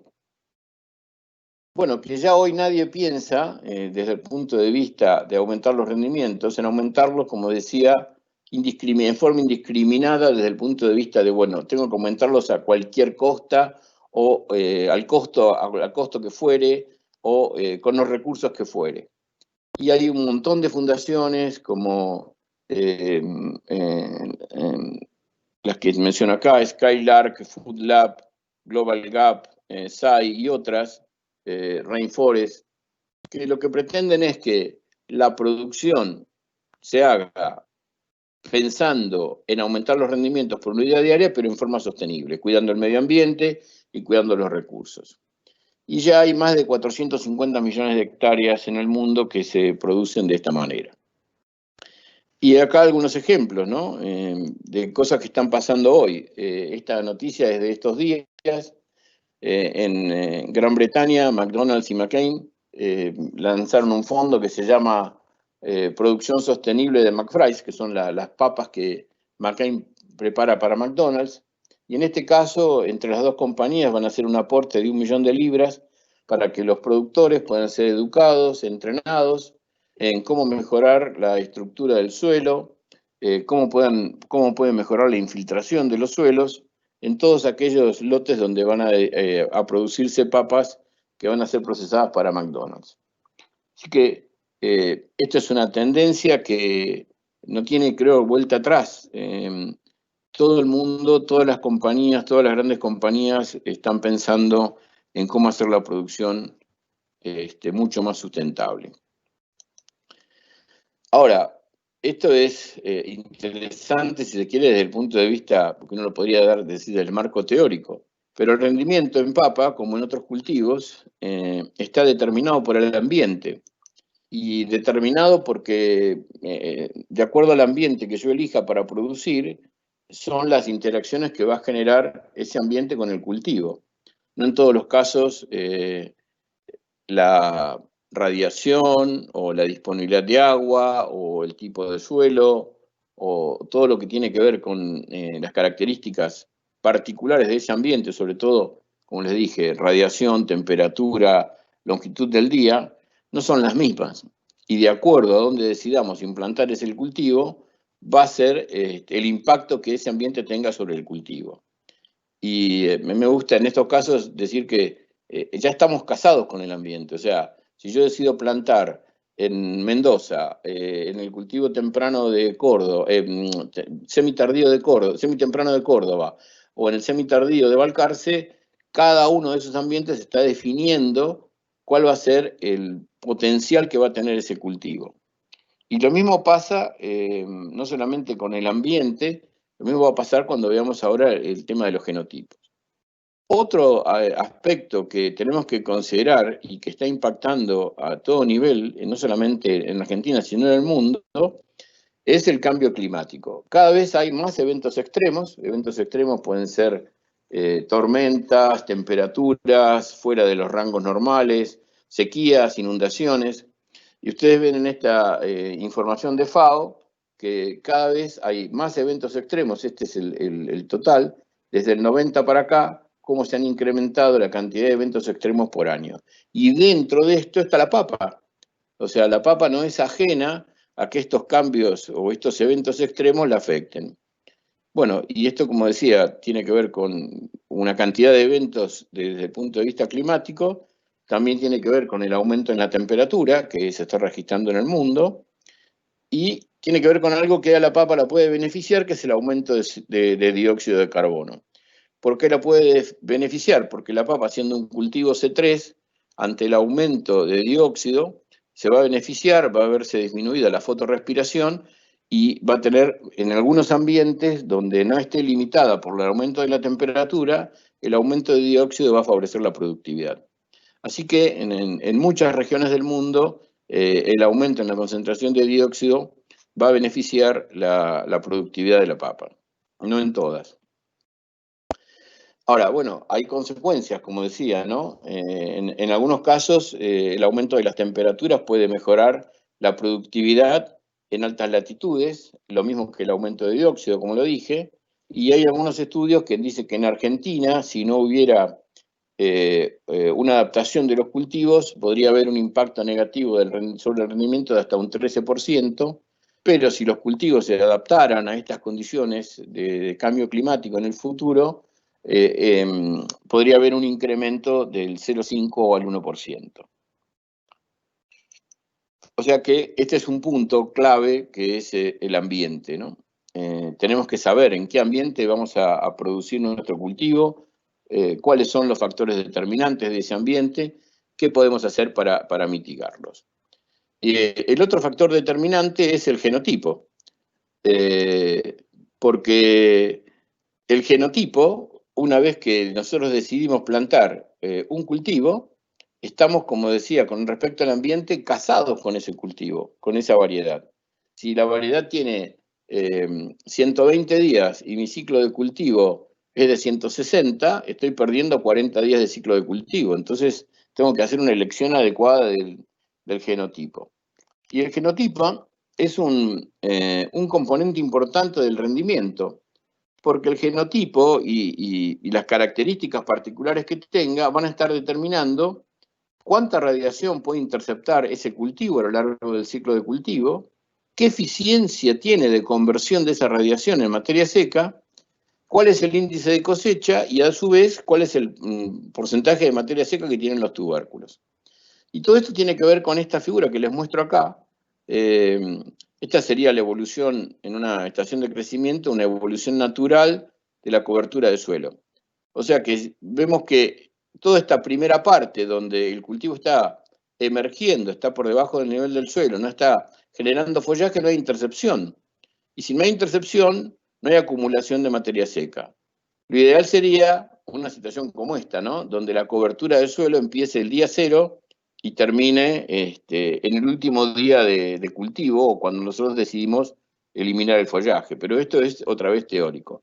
Lo que sí es cierto, y es una realidad, es que el rendimiento en papa, como en otros cultivos, está totalmente asociado a la duración del periodo de cultivo. Y eso por lo que decía recién, porque tiene que ver con la oportunidad que tiene el cultivo para interceptar radiación. Entonces, cuanto más tiempo tenga la cobertura del cultivo verde, más oportunidad va a tener para interceptar radiación, más oportunidad va a tener para generar mayores rendimientos. Y en las últimas 2 campañas, Diego Santos, un estudiante de maestría de la Universidad de Mar del Plata, en Balcarce, hizo un trabajo muy interesante comparando distintos clones, y se puede ver, por ejemplo, en el caso de este clon que denominamos Valcarce o Val4, cómo respecto a los otros se diferenció en que pudo interceptar más radiación a lo largo del ciclo de cultivo, tuvo una mayor eficiencia en el uso de la radiación, en tanto que el índice de cosecha fue similar. Al tener una mayor intercepción de la radiación, una mayor capacidad de transformar esa radiación en materia seca, obviamente los rendimientos de este clon fueron más altos. Así que es súper importante entender los genotipos que estamos usando, qué capacidad tienen para interceptar radiación, convertirla en materia seca, cómo la particionan, qué es el índice de cosecha y demás. Ahora, pensando en el cambio climático, algunos también están pensando, bueno, si yo tuviera que hoy generar un nuevo genotipo, una nueva variedad, ¿qué tendría que buscar? Y bueno, algunos piensan que tendríamos que mejorar la regulación de la apertura estomática para minimizar las pérdidas de agua y de ser más eficientes en la captación de dióxido. Habría que tener sistemas radicales o radiculares que puedan maximizar la captura de agua. Mantener el periodo de llenado de los tubérculos, es decir, cuando los tubérculos están recibiendo fotoasimilados desde la parte aérea, ese periodo tendría que mantenerse lo más posible, escapar al estrés y, por otro lado, usar la diversidad existente, que es mucha, para aprovechar todas estas ventajas en nuevos genotipos. Y algunos progresos interesantes, por ejemplo, un grupo en Argentina, de la Fundación Leloir, logró en los últimos años desarrollar papas resistentes a la sequía y a los suelos salinos, con lo cual se abre toda una oportunidad para decir, bueno, en el futuro voy a tener genotipos que me permitan estar mejor adaptados a condiciones del ambiente, como decíamos recién, ¿no? Entonces, el ambiente, el genotipo, son dos factores determinantes del cultivo, del rendimiento del cultivo, perdón. Y después tenemos qué es lo que nosotros podemos hacer para mitigar el efecto del ambiente y para posicionar mejor el genotipo que elegimos trabajar. Y como ustedes ven, para mí el manejo se resume en esta frase, ¿no? Que es aplicar las mejores prácticas de manera integrada. No podemos mejorar los rendimientos solo porque tenemos una mejor variedad. No podemos mejorar el rendimiento solo porque tenemos un mejor lote. Es toda una combinación. Tenemos que tener la mejor variedad adaptada a nuestro periodo disponible de crecimiento del cultivo. Tenemos que tratar de elegir el mejor lote, usar la mejor papa semilla desde el punto de vista sanitario y fisiológico, y aplicar las mejores prácticas de manejo desde el punto de vista de fertilización, riego y control de enfermedades. Y uno de los aspectos que quizás más ha tenido importancia o ha cobrado importancia en los últimos años es el rol de la agricultura de precisión. La agricultura de precisión, aplicada a distintos cultivos, en este caso en particular a la papa, puede aumentar la eficiencia del uso de los recursos, puede mejorar la sustentabilidad del sistema, puede aumentar los rendimientos y disminuir los costos, porque nos hace ser más eficientes. Como en este caso, esto es una imagen satelital de un campo en la zona de Tandil, en el sudeste de Buenos Aires, donde ustedes ven que hay zonas de productividad alta históricamente y zonas de productividad baja. Bueno, con esta información yo puedo decidir cómo quiero manejar a futuro estas zonas de alta y de baja productividad. Y eso me hace ser más eficiente en el uso de los recursos. No tiene sentido en esta zona de baja productividad, si esa baja productividad está dada porque el suelo está compactado, pensar que la voy a resolver agregando la misma cantidad de fertilizante que en esta zona de alta, porque lo único que voy a estar haciendo es mal usar ese recurso fertilización. Tendré que, si el problema es una compactación de suelo, resolver la compactación de suelo. Hay otras cosas que podemos hacer con todo lo que tiene que ver con la agricultura de precisión, como les decía recién, el uso del índice verde o el NDVI histórico para seleccionar lotes, para definir áreas de manejo, también para identificar características del suelo. Hace unos años hicimos un trabajo en forma remota con una empresa de acá de Argentina sobre cultivos que Magenia estaba haciendo en China, y mandamos las imágenes satelitales. Nuestro colega de China fue al campo y dice, mirá, donde ustedes me marcaron baja productividad histórica, encontré que había acumulación de residuos o acumulación de residuos herbicidas, en otro caso eran acumulación de sales, o sea que esto es súper interesante para definir qué lotes voy a usar, cómo los voy a usar y a su vez cómo los voy a manejar. También esto sirve para, si identificamos un área de baja productividad, también puede ser por presencia de nematodes, como decíamos, no solamente residuos herbicidas, puede ser esa baja productividad histórica, puede ser porque hay un foco de nematodes, puede ser porque hay presencia de tosca, de capas compactadas, y también puede ser porque hay problemas de fertilidad. Y para todo hay alternativas. Si es en el caso de herbicidas, bueno, deberemos evitar la afectada. Si es el caso de nematodes, si sabemos la localización, podemos hacer aplicaciones localizadas. Y si es presencia de tosca, también podemos hacer laboreos diferenciales, plantaciones con densidad variable o fertilización variable, que ya hoy están disponibles en el caso de papa. Y uno de los aspectos críticos que cada vez se habla más en el caso de papa es la salud del suelo. Ya no se habla más de la fertilidad del suelo, la estructura del suelo. En general se habla de la salud del suelo. Y esto tiene que ver mucho con el manejo que hacemos, ya sea las labores que hacemos, si usamos cultivos de cobertura, como les estoy mostrando acá, que esto es súper interesante en zonas donde puede haber erosión al principio, favorecer las rotaciones. Las rotaciones largas nos van a permitir tener menos incidencia de enfermedades del suelo y nematodes, y les traigo acá un trabajo que hicieron unos colegas de Nueva Zelanda. Es interesante. Estas 4 barras indican, la barra de rendimiento más alta fue cuando plantaron en un lote donde la presencia de Rhizoctonia era baja, no había presencia de espongóspora y el suelo no estaba compactado, y lograron casi 90 toneladas. Después fueron a un lote donde había baja presencia de Rhizoctonia, pero había presencia de espongóspora y el suelo estaba compactado. Ya el rendimiento estuvo por debajo de las 80 toneladas. Cuando fueron a un lote que tenía alta Rhizoctonia, pero no tenía espongóspora y no compactación, se vinieron más abajo todavía en el rendimiento. Y la peor situación, bien contrastante con la primera, es un lote que tenía alta incidencia de Rhizoctonia, presencia de espongóspora y suelo compactado. Entonces, es evidente que todo lo que tenía que ver con la salud del suelo, ya sea patógenos o manejo del suelo, afectó notablemente el rendimiento. Otro aspecto que no podemos descuidar cuando manejamos cultivos en los que esperamos alta productividad es el riego. Hay muchas zonas donde el cultivo de papa no tendría hoy los rendimientos que tiene si no lo regáramos, o no lo podríamos llevar directamente a cabo.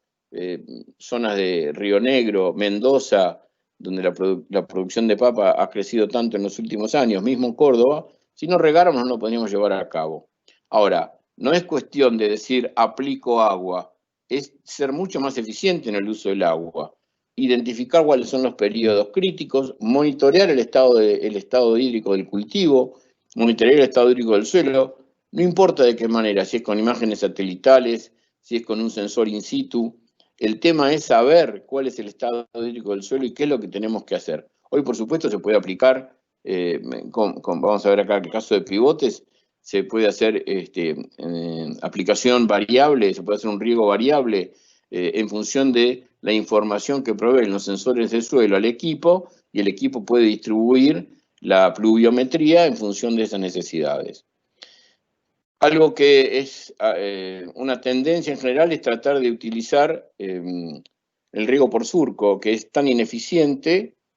Por supuesto hay zonas donde todavía se está usando, pero en muchos países se está reemplazando por otras tecnologías, como por ejemplo el riego por goteo. Y es mucho más eficiente, permite aumentar los rendimientos y en forma mucho más sostenible, además de permitirnos aplicar, hacer fertirrigación y aplicar o hacer quemigación o aplicación de químicos también a través del sistema. Así que hay muchas maneras de mejorar la productividad del cultivo siendo más eficientes en el uso del agua. Cuando hablamos de aumentar la productividad, no podemos dejar de pensar en la fertilización. En la mayoría de los lugares donde se cultiva papa, y les aclaro, conociendo prácticamente todas las zonas productoras del mundo, el sudeste de Buenos Aires es una riqueza que tenemos, que realmente tenemos que mantenerla, cuidarla, hacerla sostenible en el tiempo, ¿no? Hay pocas zonas productoras en el mundo que tengan las características del sudeste desde el punto de vista del ambiente y la fertilidad de los suelos. Pero si queremos altos rendimientos, y esos altos rendimientos tienen que estar asociados a altos rendimientos por unidad diaria, no podemos dejar de pensar, bueno, ¿qué tipo de fertilizante vamos a aplicar? ¿Dónde lo ubicamos? ¿Cuál es el momento adecuado? ¿Cuál es la dosis adecuada? Y cada vez hay nuevas tecnologías. Esta es una de las últimas que vi, es un equipo que se denomina Soil Optics, se monta sobre un cuatriciclo o el guardabarros de un vehículo, está a más o menos unos 70 centímetros por encima del nivel del suelo y capta las emisiones del suelo y por una calibración permite saber cuáles son las necesidades que tiene ese suelo.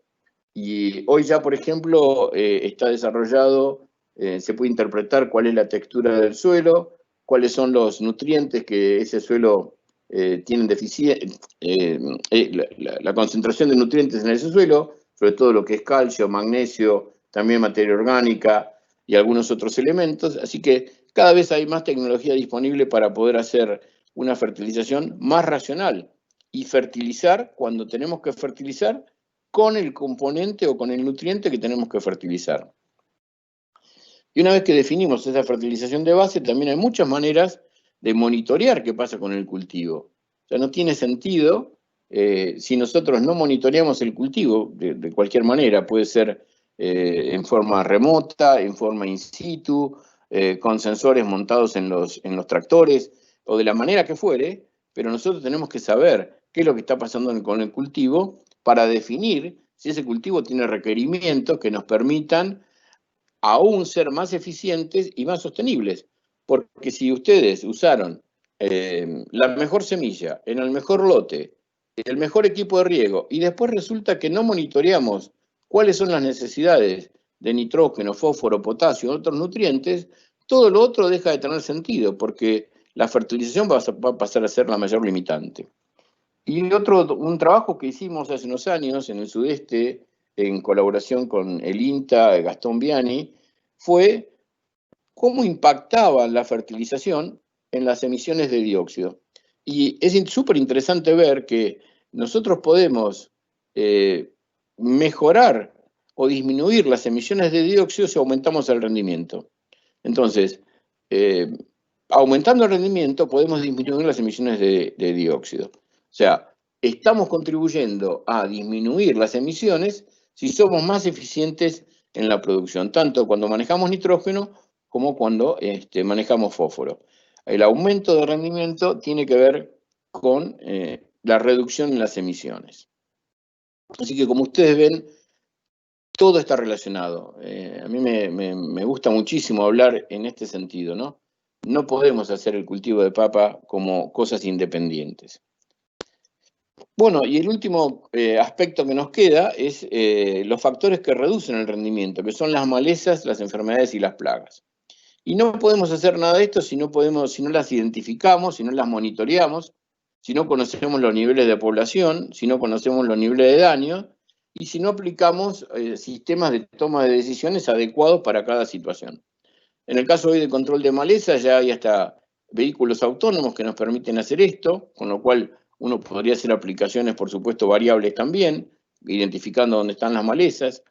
En el caso de tizón, tenemos que saber muy bien si este es un trabajo que se hizo en Holanda, lo que muestra es que en los campos o los lotes susceptibles, el rendimiento era más bajo que cuando esos lotes susceptibles tenían aplicaciones de fungicidas. O sea, es una lógica, ¿no? No puedo plantar una variedad que es susceptible a tizón y no protegerla. Entonces, eso tiene que ver también con aumentar la eficiencia en el uso de los agroquímicos y la eficiencia en el uso de la tierra. Bueno, esto lo voy a saltar porque hay poco tiempo. Otro aspecto que va a tener en el futuro mucho que ver con el manejo de tizón es las variedades que se están creando genéticamente resistentes. Bueno, acá hay mucha historia que se puede hacer, pero en realidad esto es algo que está pasando. En Estados Unidos hay variedades ya aprobadas, las que desarrolló Simplot, que se denominan Innate, y esas variedades tienen resistencia a tizón, acumulan menos azúcares cuando son almacenadas a bajas temperaturas, generan menos acrilamida, es decir, hay muchas ventajas que tienen estas variedades modificadas genéticamente. Ahora, dentro de este paquete que uno tiene que manejar, de este grupo de prácticas de manejo, ahí fue donde yo encontré cómo posicionar algunos de los productos que hoy Jorge presentó de AgroCube. Y uno de los que para mí tiene las mayores posibilidades tiene que ver con Zurich.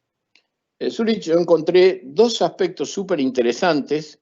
Uno tiene que ver no solo con sus efectos sobre el rendimiento, como mostró Jorge para los trabajos hechos en Brasil por Andrés Silva, insisto, ya Jorge mostró estos datos, sino que tiene que ver con el control de una enfermedad, en Brasil le dicen Erwinia canela preta, que fue muy importante. Acá, como Jorge explicaba, creo que es importantísimo a futuro entender el mecanismo por el cual la aplicación de Zurich está reduciendo la incidencia de la enfermedad. Pero evidentemente tener un producto que aplicado en la plantación a la dosis adecuada permite no solamente aumentar los rendimientos, sino disminuir la incidencia de una enfermedad, es desde ya súper interesante. Así que acá me parece que hay un posicionamiento muy importante dentro de toda esta intensificación sustentable que se puede hacer con Zurich. El otro punto que tiene que ver, ya hablamos de maleza, hablamos de enfermedades, tiene que ver con plagas. Las plagas hoy también se pueden monitorear en forma remota, podemos manejarlas con pesticidas, podemos manejarlas de forma biológica, podemos manejarlas con prácticas culturales. Y también tenemos que saber en qué momento manejarlas. Este es un trabajo que hizo hace muchos años Rafael López en el INTA respecto a mosca minadora, un trabajo muy, muy interesante, y él definió cuál era el umbral poblacional en el cual había que empezar a hacer aplicaciones para que los rendimientos no cayeran. Entonces, por supuesto es que tenemos que manejar las plagas, pero manejarlas racionalmente es la única manera que podemos ser sustentables. Y el otro punto que decía respecto a las plagas tiene que ver con el control de nematodes. El trabajo que hizo Gonzalo Cir en Chile es realmente súper interesante, no solamente por el efecto que tuvo Zurich sobre los rendimientos, sino por el efecto que tuvo en el control de Meloidogine y de Pratylencus. Y yo creo, y tuvimos un par de conversaciones con Jorge, con Atilio, que es la gran oportunidad de estos productos, posicionarlos en el control de enfermedades aplicados al suelo y en el control de nematodes. Y para concluir, nada de lo que hacemos lo podemos hacer en forma aislada. Nada es una sola práctica, nada tiene que ver con una sola aplicación, nada tiene que ver con una sola estrategia. La intensificación sustentable es la clave para poder manejar el ambiente, las variedades y hacerlo de una forma sostenible. No hay otra manera. No podemos pensar en aumentar los rendimientos a cualquier costo, lo tenemos que hacer en forma sustentable. Yo les agregué acá en la presentación, para aquellos que la circulen, muchas de las referencias de las cuales tomé todas estas informaciones, y por supuesto, una vez más, agradezco a AgroCube, agradezco a Jorge esta oportunidad, la oportunidad de haber evaluado sus trabajos, y bueno, si hay preguntas, las contestaremos cuando llegue el momento. Bueno, eso es todo. Muchas gracias. Bueno, gracias Daniel. Gracias a todos los que dieron las presentaciones. Acá tenemos un par de preguntas que fuimos recibiendo. Empiezo quizás para Jorge. Jorge, acá preguntan puntualmente si recomendamos usar Zurich y Bern en conjunto en el mismo lote y si hay resultados como en tomate, si hay buenos resultados comprobados en el uso conjunto de los dos productos en un mismo lote. Sí, sí, de hecho, digamos, el trabajo que se hizo en Brasil lo que apuntó es a ver cuál era el efecto de la combinación y la diferencia fue muy marcada.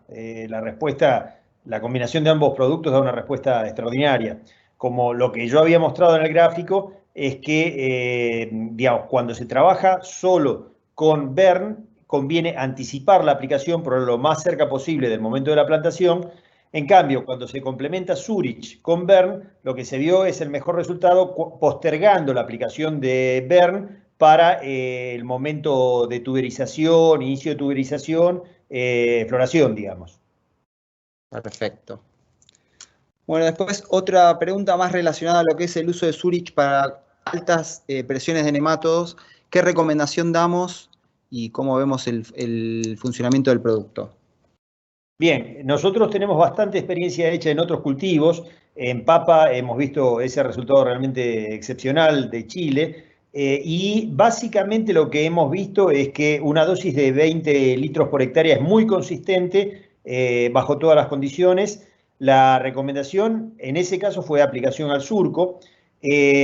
Con respecto a la experiencia en otros tipos de manejo, digamos, el caso de Chile es una condición donde las lluvias están bastante espaciadas y tiene un periodo seco y frío importante que hace que las poblaciones de nematodos sean bastante parejas a un inicio. Entonces, una aplicación de una dosis consistente y contundente es muy eficiente.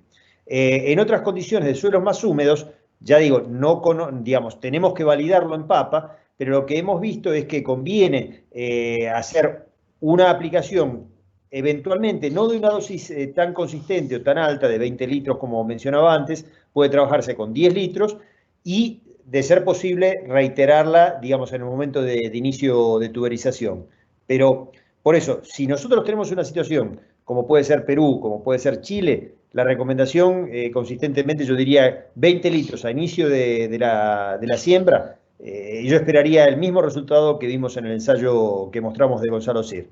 En condiciones de suelos más húmedos, que tienen una presencia más consistente de nematos, es un tema que lo vamos a explorar mucho más este año en Brasil. Iniciaría la recomendación con 20 litros por hectárea de manera semejante en Chile, pero también podríamos esperar que una secuencia de aplicaciones pueden dar mejor resultado. La dificultad ahí es, dentro del manejo de la papa, cómo se podría optar por hacer esa segunda aplicación, que se puede trabajar con equipos de riego y demás, pero todavía eso necesita desarrollo. Base, digamos, la recomendación de 20 litros por hectárea al inicio, a plantación, hemos visto que es consistente y es buena. Después, seguramente en los próximos años vamos a avanzar mucho y poder ajustar la recomendación en ese sentido. Bárbaro. Bueno, y la última, Jorge, para vos. Preguntan en el ensayo realizado en Brasil para el control de Erwinia, no le había quedado claro si la aplicación de Zurich fue al surco o foliar. Esto fue Guillermo Viñas de Tandil. No. Dale. De Zurich, siempre que hablo de Zurich es aplicación al suelo. Digamos, los productos son Zurich para aplicación al suelo, después Bern y Basel para aplicación foliar, Bern más posicionado para tener con una única aplicación una respuesta fisiológica y Basel para control de enfermedades. Perfecto. Bueno, Daniel, ahora para vos una pregunta.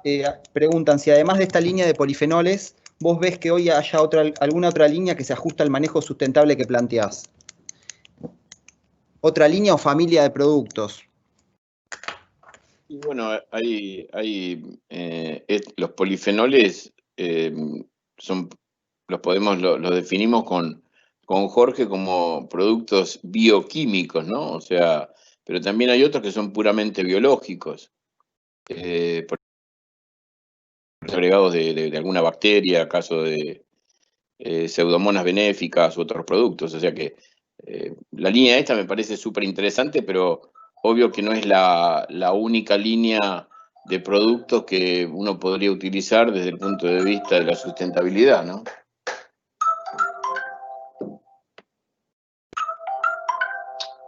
Perdón, no puedo No podía sacarme de encima el celular, disculpa. Está bien, no hay problema. Pero sí, hay otras alternativas. Pero para mí el punto, Leonel, es cómo combinar las estrategias de manejo. O sea, creo que eso traté de reflejar en la presentación, ¿no? O sea, y muchas veces uno lo ha visto a lo largo de los años, productores que dicen, no, este año, no sabes, encontré un lote que hace 20 años que no hago, 20 años que no se hace papa, o jamón del medio, como se dice en Argentina, ¿no? Haciendo referencia a qué es lo mejor de lo mejor. Y después le preguntás, buenísimo, ¿y qué semilla vas a usar? No, la semilla estaba carísima, voy a usar una semilla de descarte. Entonces, toda la ventaja competitiva que tenía ese lote que hacía 20 años que no tenía papa, se perdió por no usar una semilla de alta calidad. Si después vas sumando ladrillos a toda esa construcción, elegís el lote adecuado, ponés la semilla adecuada, pero no haces este manejo integral del cultivo y pensando en la sustentabilidad con productos cada vez más amigables con el medio ambiente, y bueno, no vamos en la dirección correcta. Entonces yo creo que hay oportunidades y ya les digo, para mí, reforzando un poco lo que decía Jorge, ¿no? Quizás lo que más me impactó de todo lo que analicé fueron los datos de control de nematodes con Suri. Yo veo difícil el tema de hacer una aplicación en post plantación, porque evidentemente el producto funciona para el nemato, funciona estando en el suelo. Entonces veo difícil, salvo que se puede generar algo de implementación tipo a través del riego, que lo permite incorporar en el suelo, pero si no una aplicación, como hubo algunos ensayos en el aporque, en la papa cada vez es más difícil, porque el productor está tendiendo a hacer una conformación del camellón post plantación, inmediatamente post plantación, y no tocarlo. Entonces es muy difícil hacer el tradicional aporque, prácticamente no se hace, salvo en algunos países donde todavía el cultivo es muy manual, y entonces podría haber aplicaciones tipo un drench, lo cual podría ser interesante, que es Colombia, Perú, Ecuador, ahí podría ser diferente, pero en el caso de Chile, Argentina, Brasil, Uruguay, los cultivos están totalmente mecanizados, veo difícil el uso en el aporte. Yo me concentraría en la aplicación en la plantación. Perfecto, gracias. Bueno, la última, esta la hace Samuel. Samuel pregunta, ¿qué tipos de enfermedades controla el Zurich en papa? La divido en dos la pregunta, capaz que esto más que nada para Jorge. Y después, por otro lado, le pregunta a Daniel, la producción de 100 toneladas por hectárea obtenida en Argentina mencionado por Daniel, ¿es de variedades transgénicas o qué variedad? Si Daniel lo sabe. Si querés, Jorge, responder primero la primera parte de la pregunta con respecto a las enfermedades y después pasamos con Daniel. Bien. Bueno, puntualmente en papa la respuesta fue muy expresiva en Erwinia. Pero, digamos, está circunscripta a eso. Lo que hemos visto en tomate es un control muy interesante con aplicación al inicio en drench de Phytophthora, y también tenemos una reducción importante de alternaria. Eso tenemos que validarlo en papa. La idea, este año hubo unos cuantos ensayos, pero realmente la presión de enfermedades fue bajísima, no permitió hacer una evaluación. Lo que vamos a hacer este año es un trabajo de inducción de enfermedad, de manera de poder determinar fehacientemente cuál es el nivel de control sobre distintos patógenos, principalmente lo que es alternaria y Phytophthora. La otra cosa que puedo decir en general es que respecto a bacterias, hemos visto en otros cultivos respuestas muy, muy interesantes, como mencionaba antes en el caso de Ralstonia bueno, de Erwinia mismo. Yo pienso, por ejemplo, en Spongospora puede tener un resultado bastante interesante. Es una línea que habría que explorarla también. Básicamente es eso. El efecto en suelo es muy, muy interesante y muy amplio, y hay cosas curiosas que yo todavía no tengo una explicación, que es justamente la reducción que hay sobre la infección foliar posterior en la planta. No sé si con eso respondo la pregunta. Sí, correcto. Bueno, respecto a la pregunta de las 100 toneladas, No es con variedades transgénicas, son variedades obtenidas por mejoramiento tradicional, y hay que pensar que esas 102 toneladas que mencioné yo son variedades que tienen casi 160 días de ciclo. Perfecto. Ahí un poco se une lo que yo explicaba, ¿no? O sea, variedades de 160 días de ciclo te permiten interceptar, tienen la oportunidad de interceptar mucha más radiación en ese periodo que una variedad de 100 días. Entonces es muy difícil que una variedad de 100 días de ciclo, 110, pueda sacar en el mismo ambiente más de 100 toneladas. Y son datos reales de cultivos reales comerciales. Bueno, con eso concluimos el espacio de preguntas. Por mi parte, para cerrar, agradecer a todos. Creo que este es un camino largo, que venimos, creo que en AgroQ estamos todos de acuerdo en que es preferible dar pasos firmes. Jorge un poco lo mostraba, hicimos muchos ensayos el año pasado, vamos a hacer muchos en esta campaña también. Pero bueno, ese es por mi parte, agradecerles y no sé si Atilio querés dar un cierre, si no los dejamos. Eh, Muchas gracias. No, muchas gracias a todos, muchas gracias Daniel por tu tiempo, por tu colaboración, muchas gracias Jorge, Leo, y muchas gracias a todos los que están conectados, Anita también por el esfuerzo que hace siempre para que todos nos podamos conectar, a todo el equipo. De vuelta lo mismo que hablamos, creo que todos de alguna u otra manera de diferentes ópticas, pero creo que vamos hacia una visión sistémica, aportar herramientas desde el conocimiento aplicado y de un manejo más sustentable, que creo que es todo lo que estamos aportando desde AgroCube con estos productos y con el conocimiento. Creo que el producto más el conocimiento hacen la diferencia, y la validación de los expertos y los agricultores en el campo.